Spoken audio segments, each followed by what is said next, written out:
Nail extension করার সময় নেই? চলো, সেই প্রবলেমের আমি একটা কুইক সলিউশন নিয়ে চলে এসেছি। হাই, আমি নেইল আর্টিস্ট অনুজা। আমরা প্রায় প্রেসনের সাথে সবাই পরিচিত, কারণ মার্কেটে এখন প্রেসন খুবই ভাইরাল চলছে।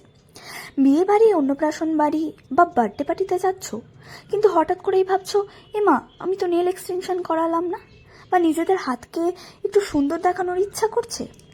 সেই প্রবলেমের কুইক সলিউশন হচ্ছে প্রেসন নেলস। আমিও নিয়ে চলে এসেছি প্রেসন নেলস। যারা যারা আমার কাছ থেকে প্রেসন নেল কাস্টমাইজ করাতে পারো, তোমরা তোমাদের নিজেদের পছন্দ মতো ডিজাইন চুজ করে স্ক্রিনে দেওয়া নাম্বারে কন্ট্যাক্ট করতে পারো। তাহলে আর দেরি কিসের? এত ভালো একটা কুইক সলিউশন পাচ্ছ, ঝটপট বুকিং করে ফেলো, নিজেদের পছন্দ মতো ডিজাইন কাস্টমাইজ করিয়ে নাও। আমি আবার একটু সেলফ অবসেসড, তাই এই প্রেসনটা আমি নিজের জন্যই বানিয়েছি। তোমরা দেখে জানাও তো এই প্রেসনটা কেমন হয়েছে। আর তোমরাও যদি এরকম সুন্দর সুন্দর প্রেসন কাস্টমাইজ করাতে চাও, তাহলে স্ক্রিনে দেওয়া নাম্বারে বুকিং করতে পারো। Thank you, by.